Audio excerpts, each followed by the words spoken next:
Good morning everyone. Shrimati Mohar Devi Tapadia girls college Jaswantgarh के इस YouTube channel में आप सभी का बहुत बहुत स्वागत है।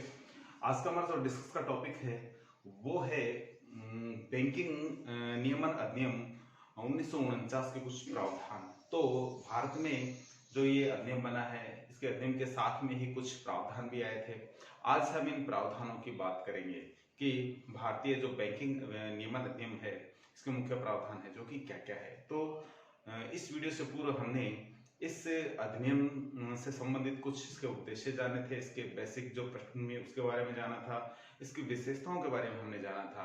आज हम इसके प्रावधान पे चलेंगे। तो सबसे पहले इसके प्रावधान में जो चीज दी गई है वो नंबर 1 आप देखेंगे, बैंकिंग व्यवसाय एवं बैंकिंग कंपनी की परिभाषा। तो भारत में बैंकिंग व्यवसाय कौन कर सकता है या कौन सी धारा के अंतर्गत बैंकिंग व्यवसाय की परिभाषा दी गई है और बैंकिंग कंपनी क्या है, तो इन दोनों की परिभाषा दी गई है। तो आप देख रहे हैं धारा 5B के अनुसार बैंकिंग व्यवसाय, ठीक है, बैंकिंग व्यवसाय क्या है, धारा 5B। तो बैंकिंग व्यवसाय के अंतर्गत सामान्य से हम बात जानते हैं कि बैंकों के द्वारा क्या काम होता है, जमाएं स्वीकार करना और मांगने पर वापस लौटाना या आदेशित जो प्रपत्र होते हैं जैसे कि चेक और ड्राफ्ट आदेशित प्रपत्रों का भुगतान करना। तो ये इसके मुख्य जो है जो कार्य आ जाते हैं, या इसको कहें कि इसकी व्यवसाय की बात कर लेते हैं। तो व्यवसाय इसका यही है। बैंकिंग व्यवसाय में यदि बात करें तो जमा स्वीकार करना और मांगने पर वापस लौटाना, चाहे वो विड्रॉल के माध्यम से हो, चाहे वो चेक और ड्राफ्ट के माध्यम से हो। तो ये है बैंकिंग व्यवसाय। इसके बाद में बात करते हैं बैंकिंग कंपनी। तो बैंकिंग कंपनी धारा 5C के अनुसार है जो ऐसी कंपनी है जो भारत में बैंकिंग का व्यवसाय करे, ठीक है। तो इसकी एक छोटी सी एक लाइन है, इसी के अंतर्गत है जो सारी चीज आती है।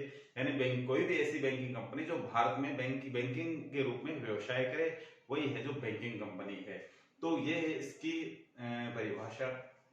इसके बाद में थोड़ा सा हम आगे देखते हैं तो धारा 7 दे रखी है।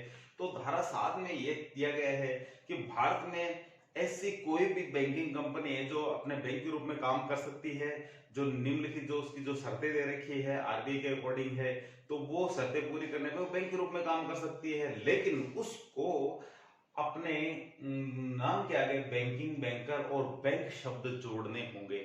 यदि ये शब्द नहीं जोड़े जाते हैं तो फिर वो भारत में बैंकिंग व्यवसाय है जो नहीं कर सकती है या उसको मान्यता नहीं मिल पाएगी। तो ये है जो इसकी परिभाषाओं के अंतर्गत मुख्य मुख्य चीजें हैं जो आती है।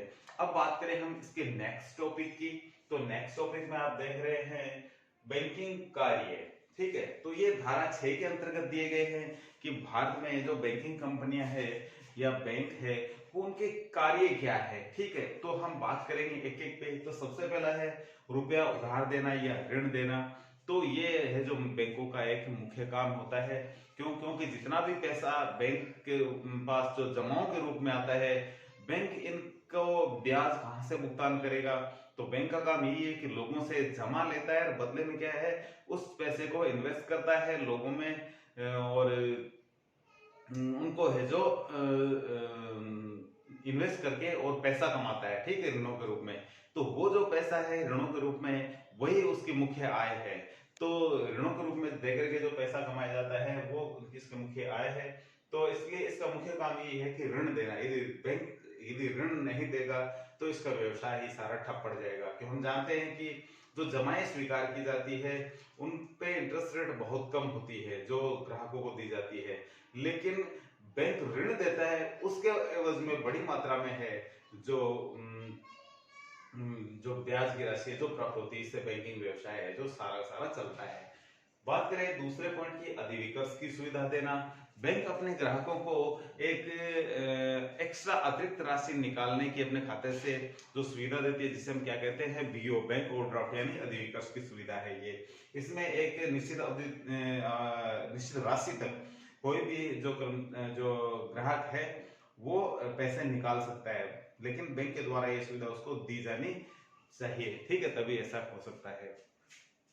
उसके बाद में अग्रिम देना, एडवांस बैंक है जो अपने ग्राहकों को कभी कभी देती है, तो ये भी एक सुविधा है। विनिमय पत्रों को भुनाना, ज्यादातर हम जानते हैं कि व्यापारिक प्रपत्र होते हैं, विनिमय पत्र होते हैं, ठीक है, इनका भी भुगतान है, इनका लेन देन है जो कि बैंक के माध्यम से किया जाता है। इनको भी बनाने का काम है जो बैंक करती है। जिस तरीके से चेकों का और का चेक बनाना और भुनाना ये कार्य होता है, इसी प्रकार से विनिमय पत्रों को भी बनाया जाता है। विनिमय पत्रों का क्रय विक्रय ये भी काम होता है, इनका पहचान करना, इनको खरीदना, इनको वापस बेचना, तो ये विनिमय पत्र को का जो है क्रय विक्रय का भी काम ये है जो बैंक कर सकती है। साख पत्र जारी करना, साख का मतलब आप समझते हैं सिंपली इसका उधार से आप ले सकते हैं, तो उधार से संबंधित जो प्रपत्र है, ठीक है, वो भी जारी किए जा सकते हैं। किसी व्यक्ति को उधार लेनी है तो ये प्रपत्र ले सकता है, लेकिन बैंक अपनी जो शर्तें हैं इसमें वो लागू करता है, उनके अनुसार ये सारे काम होते हैं। नेक्स्ट है वित्तीय सहायता देना। तो बैंक है जो अन्य बैंक को वित्तीय सहायता के रूप में सहायता दे सकती है। सरकार को जो है वो सहायता के रूप में जो ये वित्त के रूप में हेल्प कर सकती है, ठीक है। तो ये कुछ से इसके जो मुख्य कार्यों में आ जाता है। इसके बाद में कुछ एक और भी है, बहुमूल्य वस्तुओं को सुरक्षा जमा करना है। यानी बैंक क्या करती है, अपने ग्राहकों के खातों के अनुसार जो लॉकर और खोल लेती है। तो बैंक लॉकर की सुविधा उपलब्ध करवाता है बैंकों में, जिससे कि क्या है, कोई भी व्यक्ति है या कोई भी ग्राहक है अपनी जो बहुमूल्य जो धातुएं है या बहुमूल्य जो कागजात है वो अपने लॉकर में रख सकता है। तो ये सुविधा है जो बैंक है जो उपलब्ध करवाता है। इसके बाद में बात करें अभिकर्ता के रूप में काम करना, यानी एजेंट के रूप में काम करना। तो बैंक है जो ग्राहकों के एजेंट के रूप में भी काम करता है, तो एक बैंक दूसरे बैंक के एजेंट के रूप में भी काम करता है। जैसे कि आरबीआई है, इसका जो एजेंट है कौन है, एसबीआई। एसबीआई आरबीआई के एजेंट के रूप में काम करता है। इसी प्रकार से यदि हम दूसरे देशों से यदि किसी प्रकार का कोई लेन देन करते हैं, व्यापारिक लेन देन करते हैं, तो ये बैंक है वो क्या करते हैं, हमारे एजेंट के रूप में काम करते हैं। तो इस तरीके से ये एजेंट के रूप में भी काम करते हैं। नेक्स्ट है जमाई स्वीकार करना और अधिकतम। इसका मतलब ये है कि मुख्य काम इसका जमा स्वीकार करना ही है, ठीक है, बाद में ऋण दिए जाते हैं, तो जमा स्वीकार करना भी इसका मुख्य कार्य है। धारा 8-9 में ऐसे कार्यों को रखा गया है जो कि बैंकों के निषिद्ध कार्य है, बैंक ऐसे कार्य नहीं कर सकता। तो ऊपर जो वर्णित जितने भी कार्य है हमने देखा धारा 6 में दिए हुए, इन सभी कार्यों के अलावा बैंक दूसरे किसी भी प्रकार की कोई व्यवसाय नहीं कर सकता है जो धारा 8 और 9 के अंतर्गत आते हैं। तो इस तरीके से बैंकों के कुछ मुख्य कार्य है और निषिद्ध कार्य, इनके अलावा सभी निषिद्ध कार्य है। बात करें बैंकों का प्रबंध, तो बैंकों में प्रबंध व्यवस्था किस तरीके की होती है, तो उसकी बात करें तो सबसे पहले हम बात कर लेते हैं अधिनियम के जो अनुसार है, जो सबसे जो बड़ा इसका बैंक है, सबसे बड़ा अधिकारी बैंक है, उसकी बात कर लेते हैं। तो संचालक मंडल का गठन, तो सबसे पहले धारा 10 के अनुसार संचालक मंडल का गठन होता है। तो धारा 10 के अनुसार इसमें किन किन प्रकार के व्यक्तियों को है जो इसके अंतर्गत शामिल किया जा सकता है, संचालक मंडल के सदस्य कौन हो सकते हैं।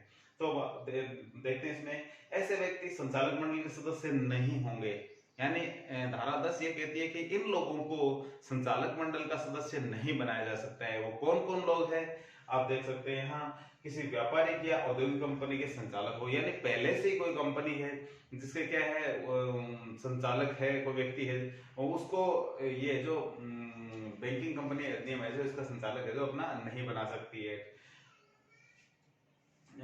इसके अलावा दिवालिया हो तो दिवालिया व्यक्ति को भी संचालक नहीं बनाया जा सकता है, ठीक है, और दिवालिया हो चुका हो या दिवालिया होने के कगार पे हो, वो उसको भी फौजदारी मामले में यदि वो लिप्त हो किसी या यानी आपराधिक मामले में लिप्त, तो ऐसे व्यक्तियों को जो संचालक मंडल के सदस्य के रूप में इसको स्वीकार नहीं किया जाता है। जेल जा चुका हो या अन्य किसी व्यवसाय में संलग्न हो, ऐसे व्यक्तियों को है जो सामान्यतः संचालक मंडल के रूप में नहीं लिया जाता है।